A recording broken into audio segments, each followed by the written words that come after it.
are you? I wish you all always remain happy, and there are some important sentences related to active voice and passive voice. Let's start. The government is spending too much money on Operation Pink. तो इसमें देखिए sentence जो है अपना काफ़ी lengthy है, लेकिन हमें क्या पैटर्न लेना है, वही सब्जेक्ट वर्ब ऑब्जेक्ट। ये हमारा है ऑब्जेक्ट, ये वर्ब है और ये सब्जेक्ट है। तो घबराने की कोई बात नहीं होती इसमें, सिर्फ क्या करना होता है वॉइस में, सब्जेक्ट को ऑब्जेक्ट की जगह लेके आते हैं और ऑब्जेक्ट को सब्जेक्ट की जगह। तो क्या हो जाएगा ये, too much money is being spent on operation pink. Operation pink. अब यहाँ तक अगर हमारा सेंटेंस आता है तो भी करेक्ट है, और अगर हम लगा देंगे बाय द गवर्नमेंट तो भी करेक्ट है। ये दोनों ही सिचुएशन में ये सही है। नेक्स्ट आता है they have built 6 new helipads at Noida. तो subject third form 6 new helipads, ये हमारा ऑब्जेक्ट है, फ्रेज है एक तरह से ये। तो ये हमारा ऑब्जेक्ट है, तो इसको आगे ले आइए। 6 new helipads have been built at Noida. इतना करें तो भी सफिशिएंट है, बाय देम करें तो भी करेक्ट है, बाय देम, क्योंकि दे को किस में बदल देंगे हम, देम में बदल देंगे। अगर डाउट है आपको तो जो वॉइस सीरीज थी मेरी उसमें बताया था मैंने, वहाँ से देख लेना, वो वीडियो उठा के एक बार देख लेना, समझ आ जाएगा। Subject first form me object 1 and this one is object 2। तो डबल ऑब्जेक्ट सेंटेंसेस थे वो इसके उसके पैटर्न से ये चेंज होगा यहाँ पे। या तो हम इनडायरेक्ट ऑब्जेक्ट है और एक हमारा डायरेक्ट ऑब्जेक्ट है, ठीक है। आप इनडायरेक्ट ऑब्जेक्ट को भी पिक कर सकते हो एज ए मेन ऑब्जेक्ट, और आप डायरेक्ट को भी पिक कर सकते हो। तो दोनों ही सही होते हैं और दोनों के बनाने का तरीका भी अलग होता है। तो व्हेन वी पिक आउट, चलो ये साफ कर देती हूँ मैं ऊपर। तो ये डबल ऑब्जेक्ट है, तो हम दोनों ही ऑब्जेक्ट के द्वारा इसको चेंज करके देखेंगे। When we pick out the object 1 as the main object, then it will be convert as in this method. Me है, मी किस में बदलता है, आई। आई ऑलवेज, या आई एम कर लेते हैं, ऑलवेज बाद में लगाएंगे। I am given calendars and diaries at New Year by her। Always लगाना है तो आप यहाँ पे भी लगा सकते हो, ठीक है। अगर ना लगाओगे तो भी ठीक है ये। और जब हम सेकंड को उठाएंगे तब क्या बनेगा, calendars and diaries are given to me at New Year by her। तो जब हम ऑब्जेक्ट 1 को पिक कर रहे हैं तो ऐसे बनेगा, ऑब्जेक्ट 2 को पिक कर रहे हैं तो ये इस टाइप से बनेगा। नेक्स्ट देख लेते हैं, ये हटा देती हूँ, जगह कम है ना तो हो नहीं पाएगा फिर ये। नेक्स्ट है इट फैसिनेटेड मी। तो बिल्कुल आसान है, सब्जेक्ट सेकंड फॉर्म और ऑब्जेक्ट। मी किस में बदल जाएगा, आई में। I was fascinated by it. बन गया, ये सिंपल था बिल्कुल। तो नेक्स्ट देखिए, a duke of 16th century had killed his wife in this room. देखो जब हमें खुद बनाना है वहाँ पे कोई समस्या नहीं होती, हम बना देंगे। लेकिन जब कॉम्पिटिटिव एग्जाम होते हैं और हमारे पास ऑप्शंस होते हैं, तो अगर इसके 2 या 3 तरीके हैं ना बनाने के, तो हमें वो सभी आने चाहिए, तभी हम करेक्ट को मार्क कर सकते हैं कि ये करेक्ट है। क्योंकि दिमाग में अगर आपको एक ही पैटर्न रखोगे कि इस तरीके से चेंज होना था, ये कोई है ही नहीं। 4 ऑप्शन दे रखे हैं, इस तरीके से कोई चेंज ही नहीं हुआ है, तो इसका मतलब ऑप्शन गलत है, दिमाग में ये आ जाता है। लेकिन वो ऑप्शन गलत नहीं होते हैं, क्योंकि कोई भी सेंटेंस है उसको पैसिव वॉइस में कन्वर्ट करने के कई तरीके होते हैं हमारे पास। तो अब इसी को देख लीजिए, a duke of 16th century had killed his wife. ये हमारा सब्जेक्ट हो गया है।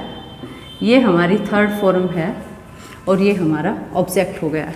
इसी को मैं 2 तरीके से आपको बताती हूँ। तो कैसे करेंगे, अगर सिंपल मेथड है जैसे मैंने बताया था तो क्या होगा, सबसे पहले ऑब्जेक्ट ले लीजिए, his wife had been killed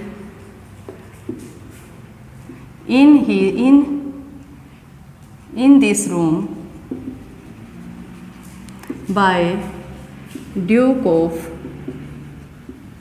16th century। Duke क्या होते थे, राजा होते थे वहाँ के, तो जो उनकी वाइफ होती थी उनको डचीज बोलते थे, डचीज। तो ड्यूक ने क्या किया, अपनी वाइफ को मार दिया था इस रूम में। दूसरा तरीका क्या है कि हम जो हिज वाइफ है ना, हिज की जगह क्या कर लेंगे, इसको नाउन में कन्वर्ट कर लेंगे। Wife of duke had been killed by या किल्ड बाय।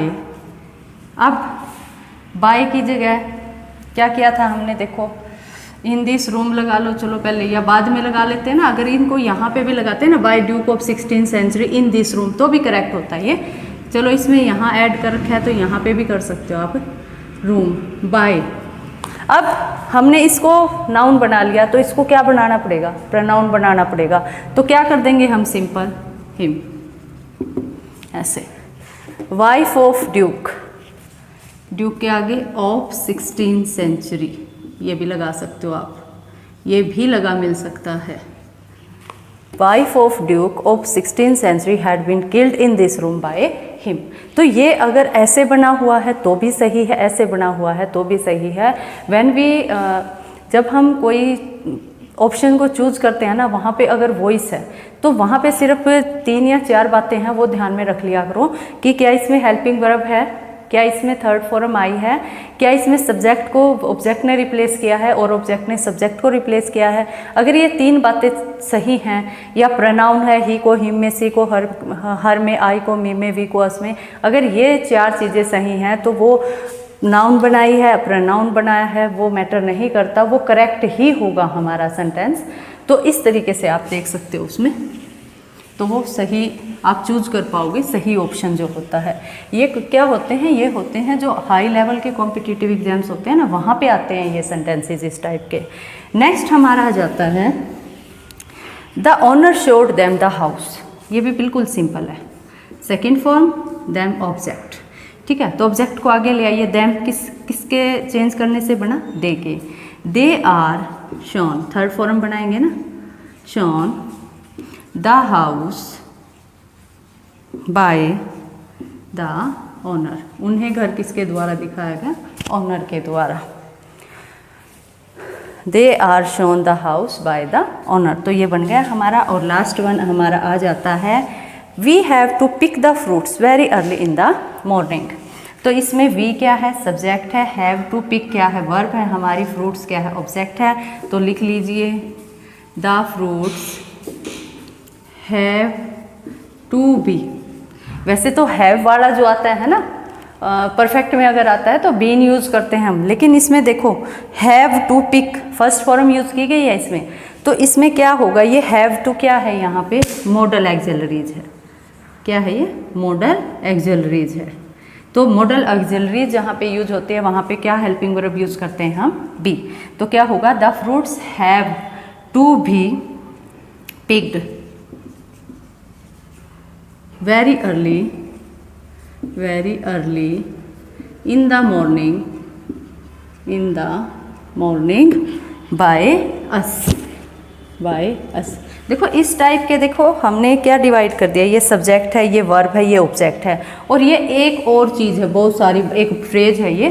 तो इसको हम कहाँ ऐड करें, तो इसको ऐड करना जो है वो बाय के हम बाद में भी कर सकते हैं, बाय से पहले भी कर सकते हैं, लेकिन बाय के बाद जब हम कोई फ्रेज यूज़ करते हैं तो समटाइम दे में बी रोंग, उसको हमें पहले ही यूज़ करना है।